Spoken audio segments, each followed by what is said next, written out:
Yeah, which brings me to something called home inventory, which nobody has ever, they kind of think they heard the term before, but people don't think about this because they never heard of it before. But when I walk through people, their policy reviews, I say, okay, so you made your first claim in 30 years, and dozens or hundreds of things may have been destroyed or stolen. A few things stolen.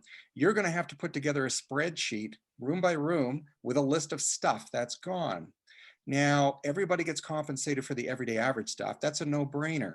But if you've got really expensive stuff, for example, $1,000 ottoman, $1,000 blenders, $3,000 wall hangings, God knows how much in electronics, high-end appliances, Wolf appliances, floor coverings, carpets, furniture, you may have to prove the value of this stuff before it was torched in the fire.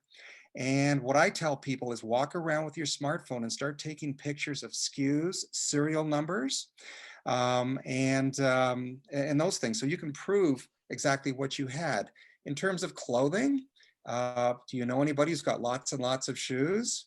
And if you had to replace all of this stuff tomorrow, and you expect a check for $30,000, you may have to prove how many of those things you had. So I tell people, in the case of clothing, take pictures of things that are hanging in the clothes hangers in the closet, so you can actually unpinch it and count individually how many. Pull them out, put them on the bed, take a group shot, then start taking pictures of the brand names if they're higher end stuff, and then put them back. That way you're going to prove how many of these more expensive things you've got. If you got 100 ties and you really only use maybe 10 or 20, if you prove this to people, you're going to get more money faster. And that's what a home inventory is for. Finally, on that note, and people have never heard of this one before, is that insurance companies, most of them want to know if you've done a renovation of 10,000 or more. Because if your house is torched, and you want $1 back for every dollar that's gone, you have to tell your insurance person about this. I audited the policy of a high net worth fellow in Toronto a couple of years ago. He did 4 renos, 4 years in a row, and they added up to $1 million. The cheapest one was an $85,000 powder room. So I want to know what, I'd love to see that.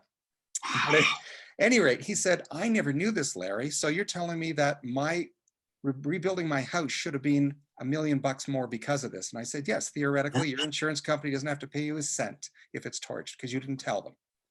Because in the eyes of the insurance company, you're still living in your old, non-renovated surroundings. Yeah, and his old numbers were really high anyway, but he just added to it. And a lot of folks do renos.